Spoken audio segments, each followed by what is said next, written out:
Andy, it feels like we've been talking about it for a while, but finals now finally here. What's the buzz been like, I guess, heading into the big week? Yeah, definitely. We've obviously been speaking about it for the last couple of weeks and potential standings and who we're versing, so it's nice to finally get into a quarter-final week and know who we're up against the Highlanders, and everyone's buzzing to be playing. We've pretty much got most of the squad to be picked this weekend, so yeah, it's going to be interesting to see who we pick for selection this week and in a couple of hours. But yeah, everyone's pretty excited to play. It was a bit of a weird end to the season, I guess. By the time you guys hit the field, you knew what was going to happen. How'd you approach that to make sure that you put in a really strong performance there? Yeah, I guess we addressed it earlier on in the week, and we knew what could happen, what couldn't happen. So there was no illusion. There was a fair few boys watching games before the game, and we just wanted to keep building, knowing that we had a game this week and seeing what we could improve from the week before to try and put a good performance on this weekend. So we sort of had in the back of our minds where we were going to sit, and we sort of realistically probably knew who we were going to be playing. So we just tried to improve on things we didn't do so well the week before. Pretty happy with, I guess, what happened over in Perth, or have you guys addressed any issues that you really want to tighten up heading into this weekend?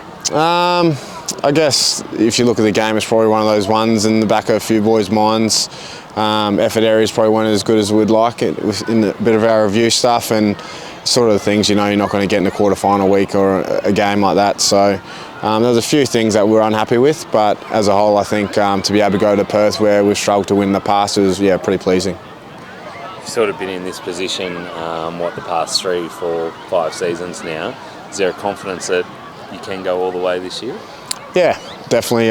We love playing at home, and another opportunity to play at home in a quarter-final against a Highlanders teams that have improved a lot since we last versed in mid-year. So, yeah, I guess we know what we need to do at home, and what we need to do as a team to perform well. So it's just about making sure everyone has the right mindset and attitude coming into Saturday, and being able to execute that on the weekend, yeah. And hoping people turn up as well. I know you've done a few of these school visits during the year, but even this one seems to have a bit more of a vibe around it almost, this finals time. Yeah, definitely. I think you look at all our games, and especially afternoon games and that sort of thing, they've unfortunately fell on long weekends.